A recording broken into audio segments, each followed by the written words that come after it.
ప్రభుత్వ పాఠశాలలకు వెళ్లే పేద విద్యార్థులకు నాణ్యమైన ఉచిత విద్యతో పాటు ఇంగ్లీష్ మీడియం ఆవశ్యకత 2019 నుంచి 24 వరకు జగన్మోహన్ రెడ్డి గారు విద్యారంగంలో తీసుకొచ్చినటువంటి సంస్కరణలు ప్రస్తుతం కూటమి ప్రభుత్వం విద్యారంగంలో అమలు చేస్తున్నటువంటి విధానాలు వీటితో పాటు రాష్ట్రంలో దళితులపై జరుగుతున్న దాడులు రాజకీయ హత్యలు అలాగే సంక్షేమాలు సూపర్ 6 అంటూ హామీలు ఇచ్చి ఎన్నికలైన తరువాత వీటిని అమలు చేయకపోవటం ప్రజలు పడేటటువంటి ఆర్థిక ఇబ్బందులు వీటన్నిటిపైన మనతో మాట్లాడడానికి ప్రొఫెసర్ కంచె అయ్యలయ్య గారు మనతో ఉన్నారు. నమస్కారం సార్. నమస్తే ఈశ్వర్. సార్, ఇంగ్లీష్ మీడియం ఆవశ్యకత గురించి మీరు అనేక సందర్భాల్లో చెప్పారు. 2019-24 మధ్యలో జగన్మోహన్ రెడ్డి గారు ప్రభుత్వ పాఠశాలల్లో కొన్ని విప్లవాత్మక సంస్కరణలు తీసుకొచ్చారు. అందులో ఇంగ్లీష్ మీడియం ఒకటి, సిబిఎస్ఈ ఒకటి, పిల్లలకి ట్యాబ్స్ ఇచ్చారు, టొఫెల్ శిక్షణ ఇచ్చారు. కానీ ఒక్కొక్కటిగా ఈరోజు కనుమరుగైపోతున్నటువంటి పరిస్థితి కనిపిస్తోంది. ఎప్పుడైతే జగన్మోహన్ రెడ్డి గారు అధికారం నుంచి దిగిపోయారో మీరు ఒక భయాన్ని వ్యక్తం చేశారు. ఈ విత్తనము వృక్షం కావాల్సినటువంటి అవసరం ఉంది, ఇప్పుడు విత్తనం నాటాం మనం, మహావృక్షం కావాల్సిన అవసరం ఉందని. కానీ అది అవుతుందా అనేటటువంటి అనుమానం ఈరోజు కలుగుతోంది. ఎందుకంటే సిబిఎస్ఈ తీసేశారు, పిల్లల చేతులకి ట్యాబులు లేవు ఈరోజు, అలాగే టొఫెల్ శిక్షణ లాంటిది ఆపేశారు. ఏంటి ఇవన్నీ?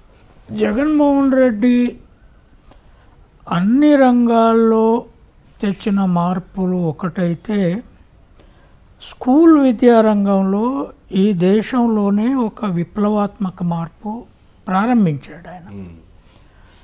దాంట్లో ఇంగ్లీష్ మీడియము ప్రభుత్వ రంగ మొత్తం స్కూళ్ళల్లో ప్రవేశపెట్టి ఎల్కేజీ నుంచి 10th క్లాస్ వరకు ఒక స్ట్రీమ్ ఆఫ్ ఎడ్యుకేషన్ని గ్రామీణ ప్రాంతపు ట్రైబల్ ఏరియా దళితవాడల పిల్లలకు అందించాలనే స్కీము మొత్తం ప్రోగ్రాము ఒక విప్లవాత్మకమైంది. దాన్ని అమల్లో పెట్టడానికి ఆయన పెద్ద ఎత్తున కోర్టుల పోరాటం చేయాల్సి వచ్చింది. టీడీపీ తర్వాత జనసేన, బీజేపీ, ఇతర ఈవెన్ కమ్యూనిస్టు శక్తులు లాంటి అపోజ్ చేసిన కోర్టుల్లో గెలిచి ఆయన పెట్టాడు. పెట్టిన తర్వాత దాన్ని కాంక్రీట్గా అమలు చేయాలి అంటే స్కూళ్ళల్లో ఇన్ఫ్రాస్ట్రక్చర్ ఉండాలి. అది భారతదేశంలో ప్రజాస్వామ్యం వచ్చిన తర్వాత ఒక్క ఆంధ్రప్రదేశ్ కాదు, తెలంగాణ కాదు, ఎక్కడా లేదని నాడు నేడు ప్రోగ్రాము పెట్టి స్కూల్ ఇన్ఫ్రాస్ట్రక్చర్ పెట్టాడు, ఇన్ఫ్రాస్ట్రక్చర్ని మార్చారు. దాని తర్వాత సరే స్టెప్ బై స్టెప్ దాన్ని ఇంటర్నేషనల్ ఎడ్యుకేషన్కి లింక్ చేయాలి, యూనివర్సిటీకి ఎడ్యుకేషన్కి లింక్ చేయాలి. తర్వాత కేంద్ర ప్రభుత్వము మొత్తము ప్రభుత్వ స్కూళ్ళల్లో సైనిక స్కూల్ కావచ్చు లేదా ప్రైవేట్లో పెద్ద ఎత్తున ఈ ప్రైవేట్ రంగం వాళ్ళ దగ్గర ఆంధ్రాలోనే ఈ చంద్రబాబు నాయుడు చుట్టూన్న ప్రైవేట్ రంగం వాళ్ళు నడుపుతున్నట్లు 11th and 12th గ్రామీణ ప్రాంతంలో కూడా ఇంటర్మీడియట్కి బదులు పెట్టాలని సిబిఎస్ఈ ఫార్మాట్. సిబిఎస్ఈతో రెండు గొప్ప ప్రయోజనాలు ఉండే. ఒకటి ఇంటర్మీడియట్ ఎత్తేయడం. ఇంటర్మీడియట్ ఎత్తేస్తే చంద్రబాబు చుట్టూ ఉన్న ప్రైవేట్ సెక్టార్ విద్యారంగంలో 50% ఎగిరిపోయేది.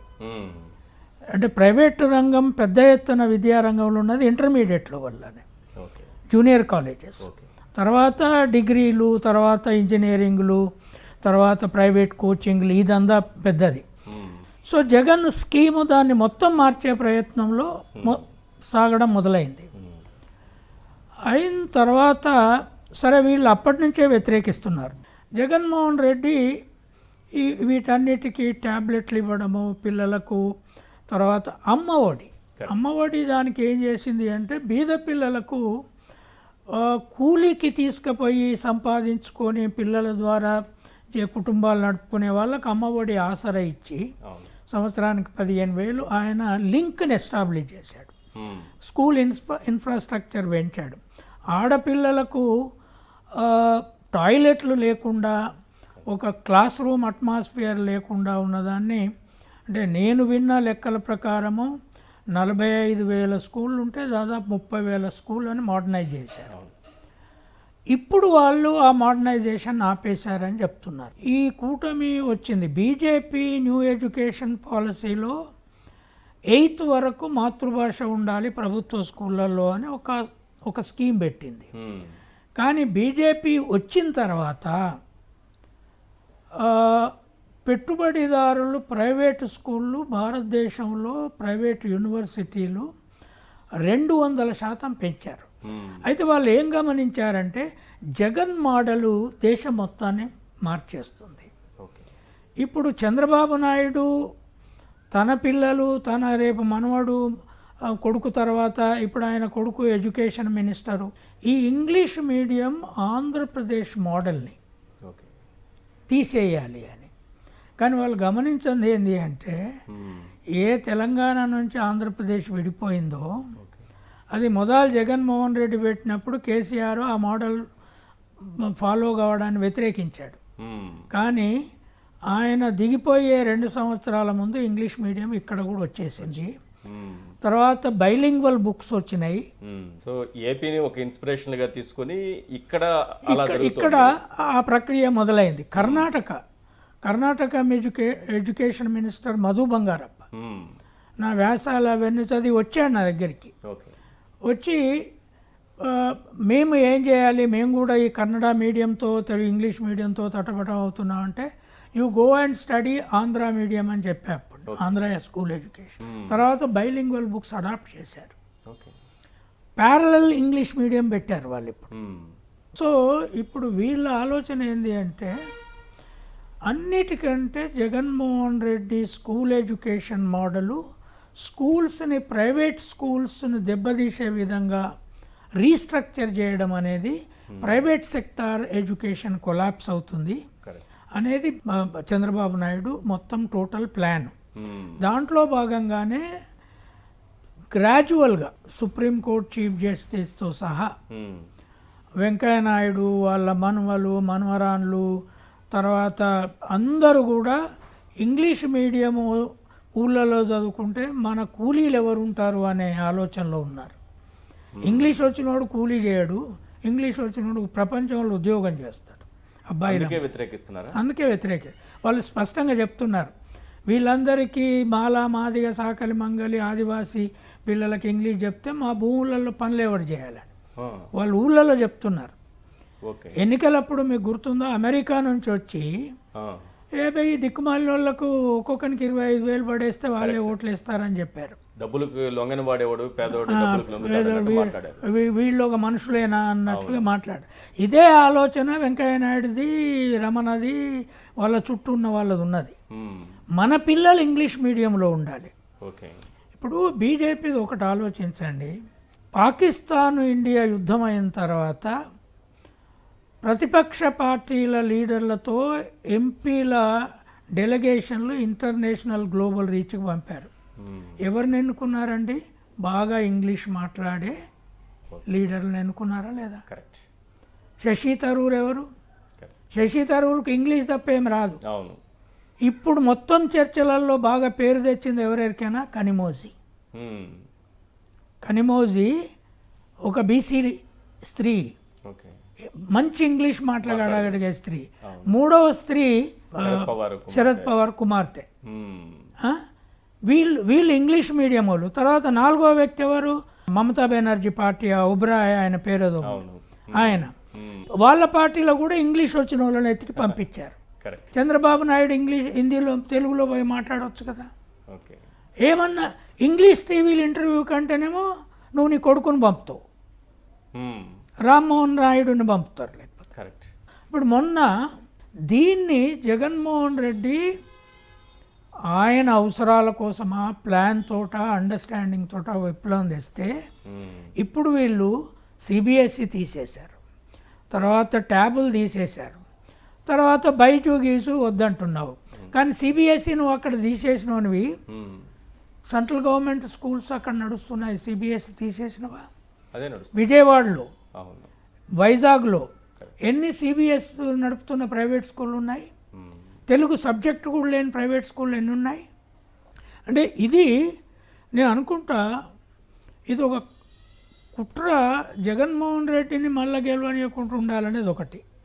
కానీ ఎస్సీ ఎస్టీ బీసీ పిల్లలందరికీ ఇంగ్లీష్ వస్తే మా పొలాలలో పని. ట్యాబ్ సార్ ఇది ఎట్లాంటి పరిస్థితి కల్పించిందంటే పల్లెల్లో ప్రభుత్వ స్కూల్స్కి వెళ్ళే పిల్లలు, చిన్న చిన్న పిల్లలు సాయంత్రం 4-4:30కి ఇంటికి రాగానే తట్టా బుట్ట తీసుకెళ్ళి ఆ పేడ తీయడము, ఇలాంటివి పట్టుకునే చేతులు ట్యాబులు పట్టుకునే స్థాయికి ఎదిగారు సార్ వాళ్ళు. అది ఆ ఆనందం వాళ్ళ కళ్ళలో ఎప్పటికీ చూడలేం మనం. అలాంటిది వాళ్ళకి చేతుల్లో ట్యాబులు ఉంటే వాళ్ళు ఏవో చూస్తున్నారని ఆ ట్యాబుల్లో రామోజీరావు గారు ఈనాడు దినపత్రికలు రాశారు, పిల్లలు చెడిపోతున్నారు ఈ ట్యాబులతో, వాళ్ళ చేతికి ట్యాబులు ఇవ్వకూడదని తల్లిదండ్రులు కోరుతున్నారు అన్నట్టుగా రాసుకోవచ్చు. మరి అట్లయితే వీళ్ళ మనమన్లు మనవరాళ్ళు బంజారా హిల్స్, జూబ్లీ హిల్స్, హైటెక్ సిటీ అక్కడి నుంచి అంతా వాళ్ళే ఉన్నారు కదా, వాళ్ళ పిల్లలకు ట్యాబులు లేవా? ఇక్కడ ఏం చెడిపోతలేరా? శ్రమ గౌరవ పాఠాలు పెట్టాలని నేనే ఆర్గ్యూ చేస్తున్నా. పెండ తీయాలి, నాగలు దున్నాలే, ట్యాబ్ చూడాలి. కరెక్ట్. ఈ ప్రాసెస్ను మీరు మీ పిల్లలకు నేర్పరు. ఇప్పుడు చైనాతో మనం ఏ రంగంలో పోటీ పడే పరిస్థితి లేదు. China level English medium education level American మించిపోయింది ఇప్పుడు. రైట్, టాప్ మోస్ట్ యూనివర్సిటీస్ వాళ్ళ దగ్గర నుంచి వస్తున్నాయి. హార్వర్డ్కి వీటిని కూడా ఏల్ యూనివర్సిటీలు మించిపోయేది వచ్చింది. కనుక నేను అనుకునేది ఎడ్యుకేషన్ రంగంలో అమ్మఒడి బంద్ పెట్టారు. తర్వాత కాలేజీ పిల్లలకు జగన్ ఉండగా సంవత్సరానికి 20,000 తల్లి అకౌంట్లోనే వేసేవాడు. ఫీజు రియంబర్స్మెంట్ ఆగిపోయింది లేదా? నాకైతే లేదు సార్, ఫీజు రియంబర్స్మెంట్ ఆగిపోయింది. తర్వాత వసతి దీవెన అని సపరేట్గా వాళ్ళకి హాస్టల్ ఖర్చుల కోసం ఇచ్చేవాళ్ళు, అదే ఆగిపోయింది. రెండూ ఇవ్వలేదు ఇప్పటివరకు. అవి పెండింగ్ పడడం వల్ల ఆ కాలేజెస్ వీళ్ళకి సర్టిఫికేట్స్ ఇవ్వట్లేదు. నెక్స్ట్ ఎడ్యుకేషన్కి నెక్స్ట్ దేనికైనా పై చదువులకు వెళ్దాం అనుకుంటే వాళ్ళకి ఆ సర్టిఫికేట్లు ఇవ్వకుండా కాలేజీ వాళ్ళు ఇబ్బంది పెడుతున్నారు. జగన్మోహన్ రెడ్డి ఒక 5 ఏళ్ళు పరిపాలించాడు. తన నవరత్నాలను ఇంప్లిమెంట్ చేయడంలో భాగంగా మెయిన్గా English medium education, school education ఒక క్వాలిటేటివ్ రిఫార్మ్లోకి ఆయన మలిచాడు. మిగతా ఎజెండాలు ఆయన రాజకీయాలు ఆయన ఎట్లా చేశాడు అనేది ఒక అంశం. ఇది వీళ్ళు కనుక దీన్ని చితగొట్టాలి అంటే ప్రజలు ఒకవేళ తిరుగుబడకపోతే, అంటే భారతదేశంలో కుల వ్యవస్థ చేయబట్టి, అణచివేత చేయబట్టి, ఇట్లాంటి మా పొలాలలో ఎవడు పని చేస్తాడు అనే ఆలోచన చేయబట్టి 3,000 ఏళ్ళు తిరుగుబాట్లు జరగల. కానీ నా దృష్టిలో ఇంకొక సంవత్సరము 2.5 ఏళ్ళు అయితే ఆంధ్రప్రదేశ్లో పెద్ద తిరుగుబాటు గ్రామీణ ఆదివాసీ ప్రాంతాల నుంచి ప్రజా తిరుగుబాటు వస్తుంది. అది ఎడ్యుకేషన్ సిస్టమ్ వస్తుంది, తల్లిదండ్రుల నుంచి వస్తుంది. వీళ్ళు అమ్మఒడికి బదులు అదేదో పేరు పెట్టారు, తల్లికి వందనము. కానీ ఇప్పుడు తల్లికి వందనం లేదు, కాళ్ళు బట్టి గుంజి పడేశారు. తల్లులందరినీ ఇళ్లలో పొయ్యిలో పెట్టి పొయ్యి కర్రల్లా కాల్చేస్తుంది. జగన్మోహన్ రెడ్డి గారు ఉన్నప్పుడు బడికి పంపే తల్లి, అంటే పిల్లల్ని స్కూల్కి పంపే ప్రతి తల్లికి ఇస్తానంటే వీళ్ళు ఏం చెప్పారంటే ఎంతమంది పిల్లలకు ఉంటే అంతమందికి 15,000 ఇస్తామని చెప్పారు. సార్ నాకు ఇక్కడ క్వశ్చన్ ఏంటంటే, అమ్మ ఒడి అనేది ఒక సంక్షేమ పథకమో, ఒక ఉచితంగా చూస్తారా, ఉచిత పథకం లాంటిగా చూస్తారా, ఒక సంస్కరణగా చూస్తారా? జగన్మోహన్ రెడ్డి గారు ఈ 15,000 ఇవ్వడం అనేది ఎలా చూస్తారు? 60% రూరల్ లేబర్ మాసెస్, 70-80% బీసీలతో కలుపుకుంటే వాళ్ళ పిల్లలకు క్వాలిటీ ఎడ్యుకేషన్ రాకపోవడానికి, స్కూల్ బాగలేకపోవడం, వాళ్ళు నేషనల్ ఎడ్యుకేషన్లోకి పోకపోవడానికి ఇంగ్లీష్ మీడియం లేకపోవడం. మూడవది ఆర్థిక సహాయము పిల్లలను 8వ ఏట నుంచి లేబర్ పనికి పంపకుండా ఉండడానికి, వాళ్ళ తిండికి వాళ్ళకు మెయింటెనెన్స్ స్టేట్ ఇవ్వగలిగితే ఇది నిలకడగా 12వ తరగతి వరకు చదువుకున్నాక తర్వాత వాళ్ళు చేయగలుగుతారా లేదా వేరే విషయం. 12వ తరగతి వరకు ఆడ మగ ఊల్ స్కూల్లోనే చదివితే బాల్య వివాహాలు ఆగిపోతాయి, పిల్లల ఇంటలెక్చువల్ బేస్ ఏర్పడుతుంది. ఆ తర్వాత మేధావులు ఇంటలెక్చువల్స్ అక్కడి వస్తారు. ప్రపంచంలో గొప్ప సైంటిస్టులు అక్కడి వచ్చారు. Bill Gates school drop out, America. He dropped out at 11th class. కనుక అంటే ఆయన కూడా అన్నాడు, this is a revolutionary idea. ఇప్పుడు ఆ 15,000 ఏం చేసినాయి? అతి బీద తల్లికి ఈ పిల్లలకు బట్టలు కొనడానికి, ఈ పిల్లలకు మంచి తిండి పెట్టడానికి, ఈ పిల్లలకు పుస్తకాలు ఇచ్చారు, బ్యాగులు ఇచ్చారు, బూట్లు ఇచ్చారు. ఈ పిల్లలకు పోషక ఆహారాన్ని పెట్టడానికి ఇంటి స్టెబిలిటీకి వాడుకున్నారు. కరెక్ట్. వాళ్ళేమి మిగుల్చుకొని బంగ్లాలు కట్టుకోలే. ఇది కూడా ఓర్చలేని పరిస్థితి వెంకయ్య నాయుడుది, బుద్ధప్రసాద్ది, ఈవెన్ చీఫ్ జస్టిస్గా ఉన్న రమణది. అంటే ఇట్లాంటి రూలింగ్ క్లాస్ ఉన్నప్పుడు కరెక్ట్ వీళ్ళకు సమాధానం ప్రజా తిరుగుబాటే. సార్ ఇప్పుడు ఒక ఉన్నటువంటి లెక్క మన దగ్గర ఉన్నటువంటి డేటాను చూస్తే ఈ 1 ఇయర్లో 390 హత్యలు జరిగాయి సార్. 766 హత్యాయత్నాలు, 2466 మంది వైఎస్ఆర్సీపీ కార్యకర్తలపై అక్రమ కేసులు, 500 మందిని వైఎస్ఆర్సీపీ నాయకులు కార్యకర్తల్ని జైల్లో వేశారు సార్. ఇవి కాకుండా మహిళలపై లైంగిక దాడులు, అత్యాచారాలు 198 ఉన్నాయి సార్. ఇలాంటి డేటా చాలా ఉంది. ఒకసారి మనం తెలంగాణ ఆంధ్రప్రదేశ్ విడిపోయి 11 ఏళ్ళు అయింది. తెలంగాణలో 2023లో బీఆర్ఎస్ ఓడిపోయి కాంగ్రెస్ వచ్చింది. ఇక్కడ ఎన్ని హత్యలు జరిగాయి? వాళ్ళు కూడా ప్రతిపక్ష పార్టీ కదా. కరెక్ట్. బీఆర్ఎస్ వాళ్ళు ప్రతిపక్ష పార్టీ. అవును. కానీ ఇప్పటి వరకు చాలా అంశాల మీద కాంగ్రెస్ను, రేవంత్ రెడ్డి ప్రభుత్వాన్ని బీఆర్ఎస్ తిట్టంగా నేను చూసినా కానీ మా కార్యకర్తల్ని హత్య చేశారు అనగా ఒక్క కేసు కూడా నేను చూడలే. కరెక్ట్. ఇది తెలంగాణ. అంటే ఆంధ్రప్రదేశ్ తెలంగాణ విడిపోతే ఆంధ్రప్రదేశ్ ఇంత హత్యాకాండ రాజ్యం అయిద్దని నేను అనుకోలే. విడిపోవద్దన్నా నేను. అవును. తెలంగాణలో హత్యలు ఉండవు, ఆంధ్రప్రదేశ్లో ఇట్లా జరుగుతాయని నేను అనుకోలేదు. కానీ ఇంకా ఆశ్చర్యకరంగా 2 రాష్ట్రాలు విడిపోతే తెలంగాణలో శాంతి భద్రతలు ఉండవని చంద్రబాబు లాంటి వాళ్ళు కూడా ప్రచారం చేశారు. కిరణ్ కుమార్ రెడ్డి లాంటి వాళ్ళు వీళ్ళందరూ చెప్పిన చాలా ఇప్పుడు ఇక్కడ నక్సల్ మూవ్మెంట్ వస్తుంది, అన్నీ వస్తుందని చెప్పినాడు. తర్వాత కర్ణాటకలో బీజేపీ ఓడిపోయి సిద్ధరామయ్య కాంగ్రెస్ గెలిచాడు. అక్కడ ఎన్ని హత్యలు జరిగినాయి. తర్వాత తమిళనాడులో ఇప్పుడు స్టాలిన్ మొదటి 5 ఏళ్ళు పరిపాలిస్తున్నాడు. అక్కడ ఎన్ని హత్యలు జరిగినాయి. నా దృష్టిలో 2 కార్యక్రమాలు ఆంధ్రప్రదేశ్లో జరగాలి. జగన్మోహన్ రెడ్డి ఆ స్టేట్లోనే హత్యలు జరిగిన ఇళ్లకి పోయి వాళ్ళని పలకరించడం అనేది ఒకటి.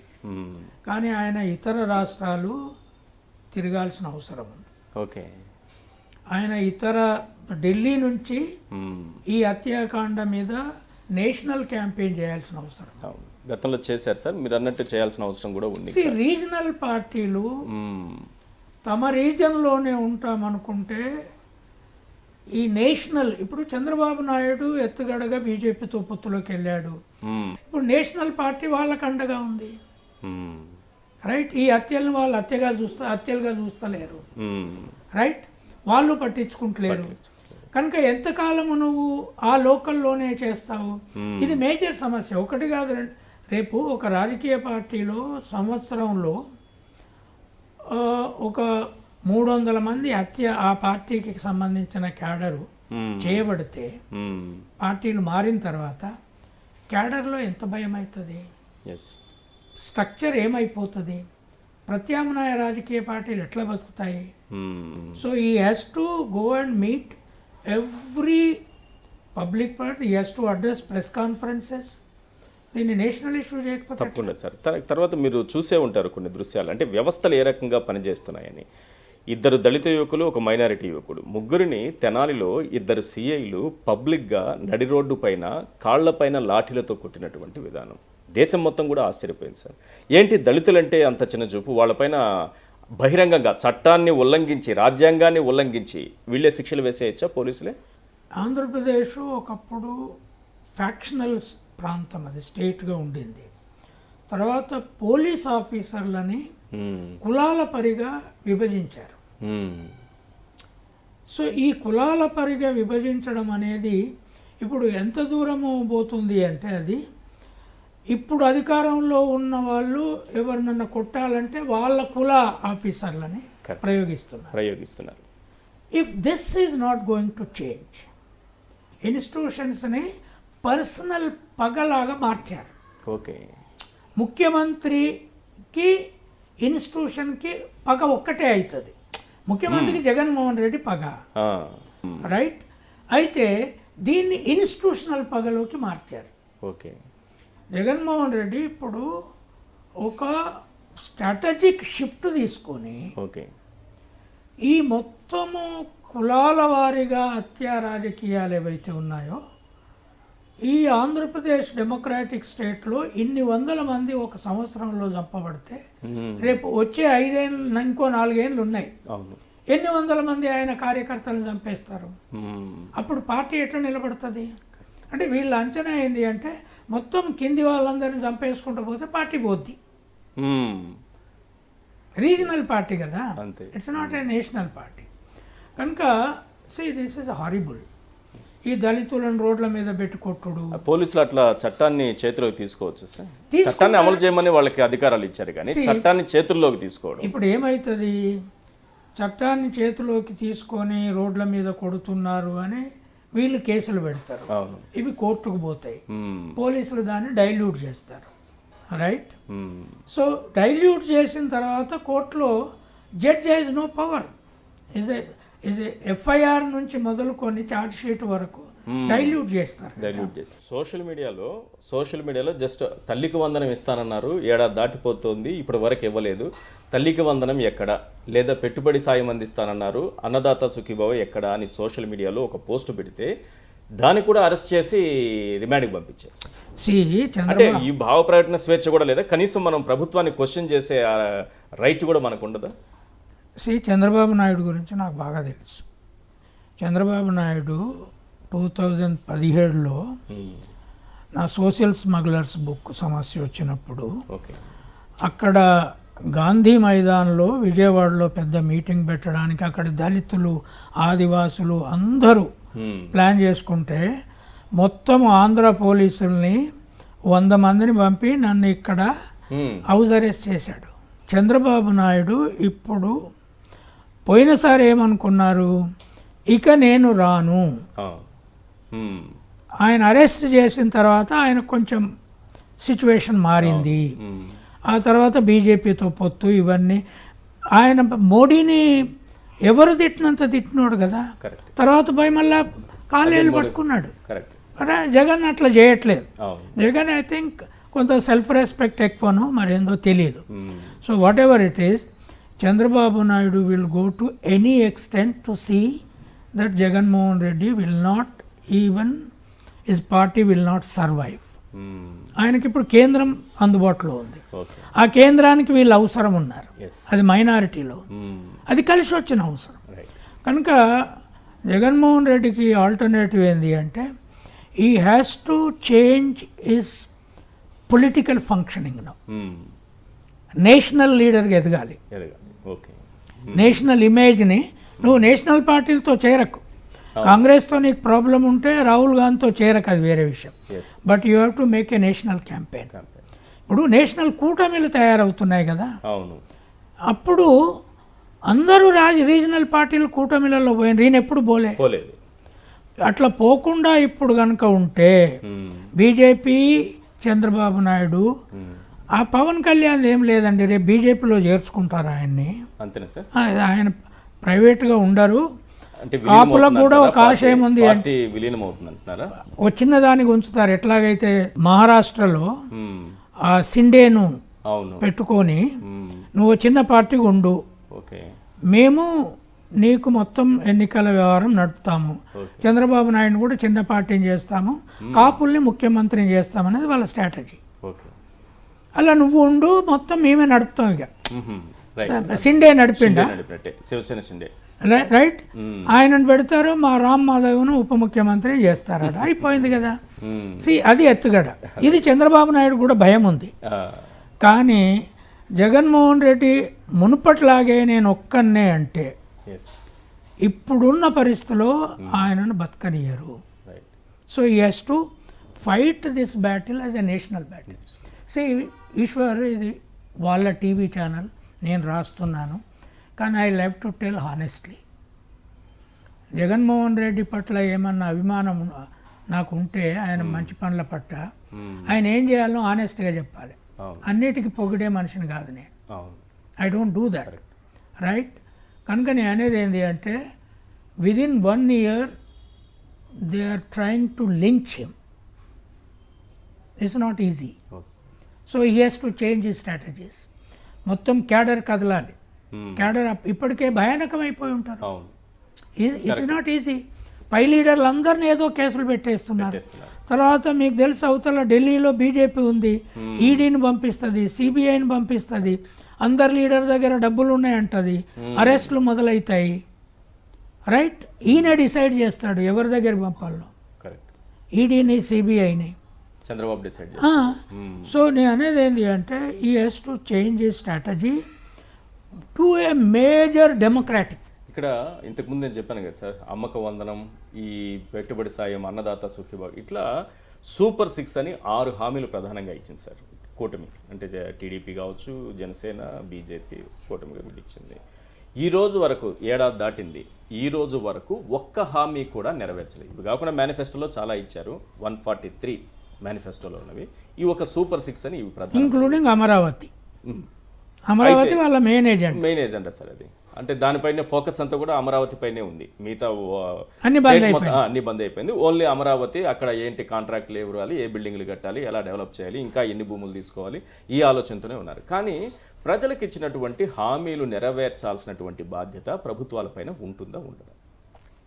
సే I'll tell you, Chandrababu Naidu జుట్టు నరేంద్ర మోడీ, అమిత్ షా చేతిలో ఈ 6 సూపర్ గ్యారంటీల చుట్టే ఉంది. అంటే ఈయన వాళ్ళను ధిక్కరించి, అంటే బిగ్గెస్ట్ ఎంపీ నంబర్లో ఆయనకు బయట నేను సపోర్ట్ వీళ్ళది. అంటే నితీష్ కుమార్ కంటే ఇయే ఎక్కువ బీజేపీ సపోర్ట్ బేస్లో. కనుక ఈయన సపోర్ట్ వాళ్ళకు అవసరం. కానీ అవసరమైతే వాళ్ళని కొనేయగలరు. కానీ 6 గ్యారంటీలు అమలు చేయడంలో ఫెయిల్ అయితే వాళ్ళ స్ట్రాటజీ ఏంటి అంటే వాళ్ళు స్టెప్ ఇన్ అవుతారు ఎలక్టోరల్ ఫీల్డ్కి. ఈ అమరావతికి ఇప్పుడు ఇంత చేసి బీహార్కి ఇచ్చినంత డబ్బు ఆంధ్రప్రదేశ్కి ఇవ్వలే వాళ్ళు మొన్నటి బడ్జెట్లో కూడా. అమరావతి అట్లా చూపెడతారు.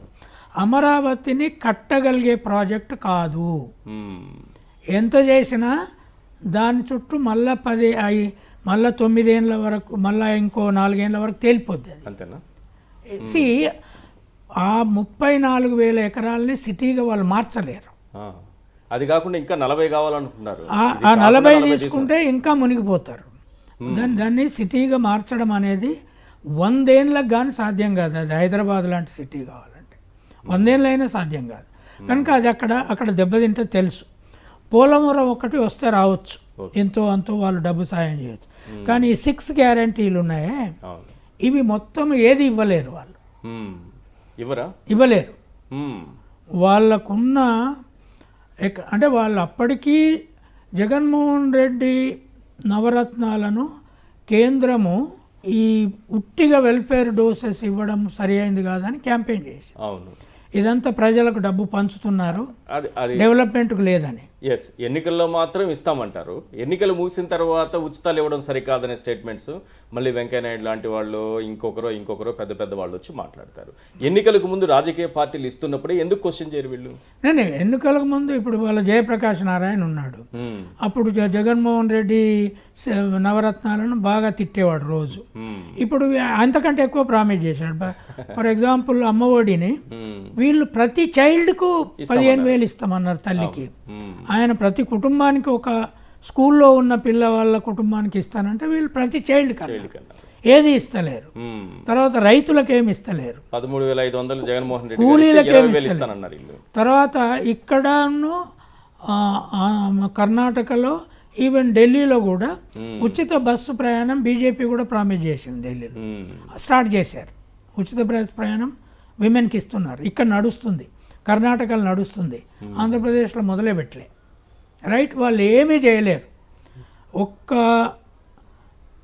ఈ అమరావతి పట్టణం చుట్టూ ఉన్న డబ్బు అంతా పెడతారు, వాళ్ళ క్యాపిటల్ వెంచర్స్ను పెంచుకుంటారు, పెట్టుబడిదారులు. లేకపోతే అమరావతి మళ్ళీ రీఇనాగరేషను, ఫౌండేషన్ స్టోన్కి అదాని ఎందుకు వచ్చిండు? ఆదాని మోడీని ఫెసిలిటేట్ చేసిండు మొదటిసారి దేశంలో, అమరావతిలోనే. ఆ ప్రాజెక్ట్ అంతా మాకు ఇచ్చేయమని. ఓకే. ఇప్పటికే ఆయనకు అన్ని ఇచ్చేశారు, ఎయిర్పోర్ట్లు ఇచ్చేశారు, పోర్ట్లు ఇచ్చేశారు, ఆయన మైనింగ్లు ఇచ్చేశారు, అన్ని ఇచ్చేశారు. అమరావతి ప్రాజెక్టు ఆదానికి ఒప్పజెప్పకపోతే చంద్రబాబు నాయుడు మునిగిపోయే ఎత్తుగడ వాళ్ళు వేస్తారు. మీకు తెలుసా, Chandrababu Naidu richest chief minister ఇప్పుడు పవర్లో ఉన్నదని లెక్కలు వచ్చినాయి. కరెక్ట్. అంతకుముందు జగన్మోహన్ రెడ్డి అన్నారు, ఇప్పుడు చంద్రబాబు నాయుడు అంటున్నారు. సో చెప్పు తినకపోతే ఈడీనో సిబిఐనో పోద్దాడికి పోలిస్తుంది. సో పాయింట్ ఏంటి అంటే 6 ఈ డబుల్ గ్యారంటీలు గిబుల్ గ్యారంటీలు వాళ్ళు ఏమీ చేయలేరు. బికాజ్ వాళ్ళ focus private sector capital. Government స్కూళ్ళని ఎందుకు డిస్ట్రాయ్ చేయాలనుకుంటున్నారు? ప్రైవేట్ స్కూళ్ళని పెంచుడు. కాదు సార్, నాకు తెలిసి ఏ రాష్ట్ర ముఖ్యమంత్రి అయినా సరే విద్య అనేది ప్రభుత్వ బాధ్యత కాదని ఎప్పుడన్నా మీరు విన్నారా? కానీ చంద్రబాబు నాయుడు గారు అన్నారు విద్య ప్రభుత్వ బాధ్యత కాదు. Is very clear. నేను ముఖ్యమంత్రి అయింది బిజినెస్ బిజినెస్దారులకు ప్రైవేటైజ్ చేయడానికి. దీనికి బీజేపీ వ్యతిరేకం కాదు. Privatise everything. మెడికల్ కాలేజీలు ఎన్ని కట్టాడు? 17 మెడికల్ కాలేజీల్లో జగన్ 5 స్టార్ట్ అయిపోయాయి సార్. మరో 5 రెడీగా ఉంటే అడ్మిషన్స్ కోసం చంద్రబాబు నాయుడు గారు రాగానే వెంటనే అడ్మిషన్స్ తీసుకోలేదు, మాకు అవసరం లేదని కేంద్రానికి లెటర్ రాశారు. ఇప్పుడు దాన్ని ప్రైవేట్ పరం చేస్తామంటున్నారు. ఆల్రెడీ ప్రైవేట్ పరం చేస్తారు వాళ్ళు. బికాస్ ఢిల్లీ బీజేపీ కూడా ఎడ్యుకేషన్నే కాదు, రైల్వేస్ను కూడా ప్రైవేటైజ్ చేయాలని చూస్తుంది. రైట్. వీళ్ళు అమెరికా మోడల్ అనేది వాళ్ళ ఆలోచన. అంటే మీరేమంటున్నారు? పూర్ పీపుల్కి మంచి వైద్యము గ్రామాలలో అందించడానికి ఈ పనికి వస్తాయని. అది వాళ్ళ ఫిలాసఫీకి వ్యతిరేకం కదా. కానీ విద్య వైద్యం అనేది చాలా, అంటే ఈ రెండు చాలా కీలకమైనవి కదా. ఈ రెండు ప్రభుత్వం బాధ్యత తీసుకుంటే ఏ రాష్ట్రమైనా ఏ దేశమైనా చాలా మంచి డెవలప్మెంట్ కదా. అది లార్జర్ డెమోక్రాటిక్ సెటప్లో యూరోపు, అమెరికా, ముఖ్యంగా యూరోప్ అంతా కూడా hospitals and schools are in government sector, total hospitals. ఇక్కడ కూడా అమలు చేస్తేనే బీద ప్రజల జీవితాలు మారుతాయనే ఆలోచన ఉండింది. కాంగ్రెస్ కూడా ఒకప్పుడు no we have to privatize అనే మోడ్లోకి వెళ్ళిపోయింది. కానీ ఇప్పుడు రాహుల్ గాంధీ, ఇప్పుడు తెలంగాణలో ప్రతి జిల్లాలో ఒక మెడికల్ కాలేజ్ ఉంది, కేసీఆర్ ప్రారంభించారు. ఫర్ వాట్ ఎవర్ రీజన్స్ ఈ డిడ్ ఇట్. కాంగ్రెస్ గవర్నమెంట్ వాటిని ఎక్స్పాండ్ చేస్తుంది, వాటిని ఇంప్రూవ్ చేసే ప్రయత్నం చేస్తుంది. కానీ అక్కడ అట్లా జరగట్లేదు. అవును, 17 మెడికల్ కాలేజ్ అనేది ఏపీ చరిత్రలో లేదు సార్. అసలు ఏపీ చరిత్రలో ఒక్కసారిగా 17 మెడికల్ కాలేజీలు రావడం అనేది లేదు. దాన్ని ప్రైవేట్కి ఇవ్వడం అనేది నిజానికి తెలంగాణలో అంతకంటే ఎక్కువ వచ్చినాయి, జిల్లాలు ఎక్కువ చేశారు వీళ్ళు. సో ఈశ్వర్ వాళ్ళు ఉంచరు. అది వాళ్ళ ఐడియాలజికల్ బేసిస్ అయినప్పుడు ప్రజల నుంచి తిరుగుబాటు వస్తే తప్ప వాళ్ళు ఉంచరు. అయితే ఆంధ్రాకు ఒక అడ్వాంటేజ్ ఏముంది అంటే తిరుగుబాటు చేయగలిగే రీజనల్ పార్టీ ఉంది, అది వైఎస్ఆర్సీపీ. దాన్ని వీళ్ళు ధర్నాలు, ఊరేగింపులు, ప్రజా ఉద్యమాలు. ఇప్పటి వరకు జగన్మోహన్ రెడ్డి తిరుగుతున్నాడు కానీ ఉద్యమంగా మార్చట్ల. Your party has to mobilise people into street. ఆ స్ట్రీట్ ఫైట్లో టీడీపీతో ఉన్న ప్రజలు కూడా ఇటు రావాల్సి వస్తుంది, వాళ్ళకి అవసరాలు ఉంటుంది. ఇప్పుడు టీడీపీలో ఉన్న వాళ్ళకైనా తల్లికి వందనం కావాల్సిందే, పెట్టుబడి సాయం కావాల్సిందే, యువత ఉంటే వాళ్ళకి 3,000 రూపాయలు నిరుద్యోగ భృతి కావాల్సిందే, అమ్మాయిలు 18 ఏళ్ళు నిన్న అమ్మాయిలకి 1,500 రూపాయలు ప్రతి నెల అన్నారు, అదే ఆగిపోయింది. ఫ్రీ బస్ ఆగిపోయింది మహిళలకి, అంటే ఇస్తామని ఇవ్వలేదు, ఆగిపోయిందంటే స్టార్ట్ చేయలేదు అసలు. రైట్. ఇప్పుడు ఈయన తిరుగుతున్నాడు, అప్పుడు ఇంతకుముందు కూడా పోయి ప్రజల్ని చూసే పేరుతో తిరిగాడు, కాంగ్రెస్ నుంచి బయటకు వచ్చింది అట్లా. ఇప్పుడు ప్రజా తిరుగుబడి, నీకు నిర్మించబడ్డ పార్టీ ఉంది కదా, ఒకసారి పాలక పార్టీ అయింది కదా. సో ప్రజా చైతన్యాలను రోడ్ల మీదకి తేవాలి, అది డెమోక్రాటిక్గానే. రైట్. ప్రజా ఉద్యమాలను నువ్వు డెమోక్రాటిక్గా మొబిలైజ్ చేయాలి. చేస్తేనే వాళ్ళ 5 ఏళ్లలో ఎస్టాబ్లిష్ చేసిన ఇన్స్టిట్యూషన్లు బతుకుతాయి, లేకపోతే బతకవు. ఎన్నికల ముందు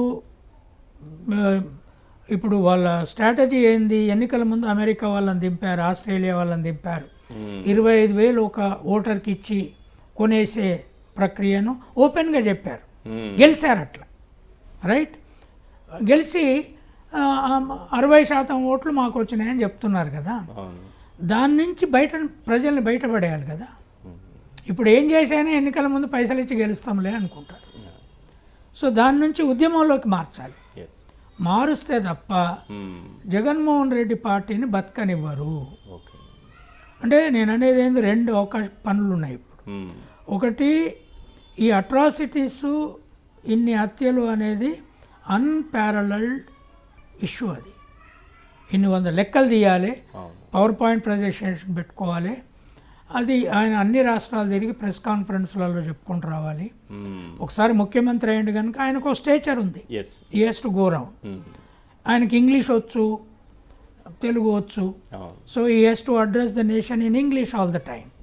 రెండవది, గ్రౌండ్ నుంచి, గ్రామాల నుంచి ప్రజా ఉద్యమ నిర్మాణం. వైఎస్ఆర్సీపీ అభిమానులు ఉన్నారు, సావడానికి సిద్ధపడ్డ అభిమానులు ఉన్నారు అలా. సో వాళ్ళందరినీ మనము ఎక్కువ మందిని సావనిస్తే కూడా మంచిది కాదు. దానికి చెక్ పెట్టాలి.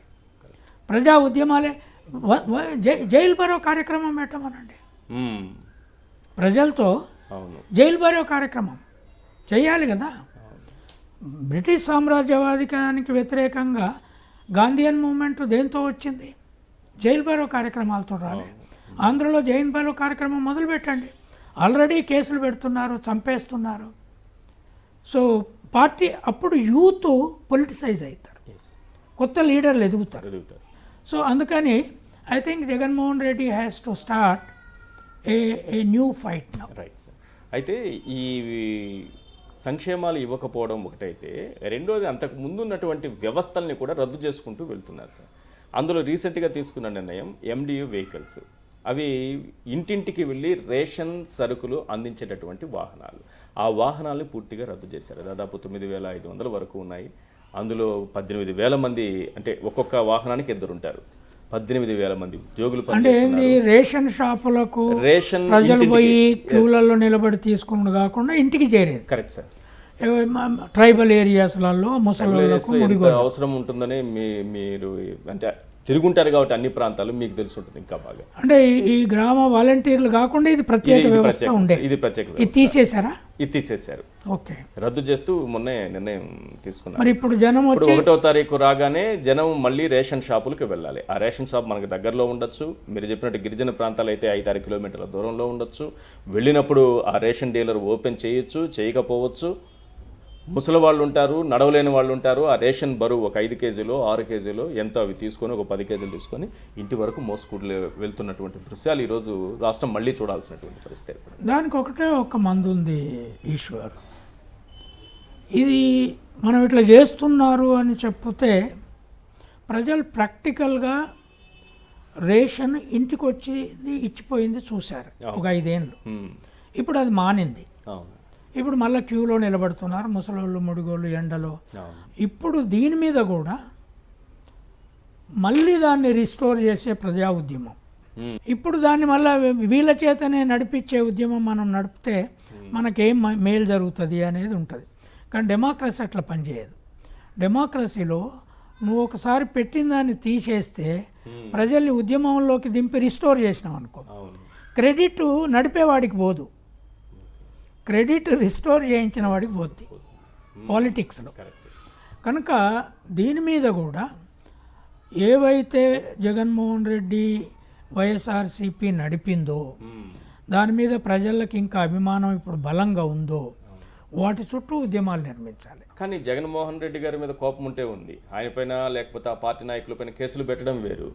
ఆయన తీసుకొచ్చిన వ్యవస్థను రద్దు చేసి ఆయన మీద కోపంతో పేదల మీద దాని ఇంపాక్ట్, దాని ఎఫెక్ట్ ఎంత ఉంది, వాళ్ళు ఎన్ని ఇబ్బందులు పడుతున్నారు, వాళ్ళని ఇబ్బంది పెట్టినట్టు కదా జగన్మోహన్ రెడ్డి గారి వ్యవస్థను రద్దు చేయడం. వాళ్ళ పాలసీ వేరే ఉన్నప్పుడు ప్రజలు ఇబ్బంది పడతారు అనేది కాదు వాళ్ళ ఇది. ఇప్పుడు ఉదాహరణకి స్టీల్ ప్లాంట్ పోరాటమే చూద్దాం. వైజాగ్ది పెద్ద ఎత్తున పోరాటం చేసి ఆనాడు పబ్లిక్ సెక్టార్లో బిగ్గెస్ట్ స్టీల్ ప్లాంట్ తెచ్చుకున్నారు. బీజేపీ మొత్తం ప్రైవేటైజ్ చేసి ఆ ఎంప్లాయీలు తీసేయాలనుకుంటుంది. వాళ్ళంతా ఏమైపోతారనేది ఆలోచన కాదు. దాన్ని రేపు ఆదానికి చెప్తే ఆదాని కొంతమంది ఉంచుకుంటాడు, కొంతమంది తీసేస్తాడు, తర్వాత ఏదో ఎజిటేషన్లే ముందు ఏదో రాయితీలు ప్రకటిస్తాం. ఇది వాళ్ళ పాలసీ ఆలోచన. మళ్ళీ ప్రజల్ని ఏ ఇన్స్టిట్యూషనల్ స్ట్రక్చర్ని మీరు పెడితే వాళ్ళు తీసేస్తున్నారో దాని చుట్టూ ప్రజా ఉద్యమాల నిర్మాణం జరగాలి, ప్రజా చైతన్యం బిల్డప్ కావాలి. కనుక నేను అనేది ఏంటంటే ఈ మొత్తం మీద వచ్చే 4 ఏళ్లలో ఒక నిర్దిష్టమైన పోరాటం నిర్మిస్తే రాజశేఖర్ రెడ్డిని ఎందుకు ఇప్పటికీ ఎన్టీఆర్ కంటే ఎక్కువ గుర్తుపెట్టుకుంటారు? పాలించింది 5 ఏళ్ళే, కానీ ఆయన ప్రజా ఉద్యమ నిర్మాత. ఎలక్ట్రిసిటీ గురించి ప్రతిపక్ష పార్టీగా ఉండగా పాదయాత్రలో భాగంగా అన్ని పార్టీలను కలుపుకొని ఉద్యమం చేశాడు, చాలా అంశాల మీద ఉద్యమం తీశాడు. ఆయన ఒక పాలకుడే కాదు. కనుక ఇప్పుడు కూడా అదే హిస్టరీ జగన్మోహన్ రెడ్డికి మోడల్ అవుతుంది. ఇతర స్టేట్లతో ఎంగేజ్మెంట్లు పెంచుకొని ఈ has to start a new struggle. Thank you so much sir Ilaiah garu, special ఇంటర్వ్యూలో. Thank you very much. ఇది కంచ ఐలయ్య గారితో స్పెషల్ ఇంటర్వ్యూ. చూస్తూనే ఉండండి సాక్షి టీవీ.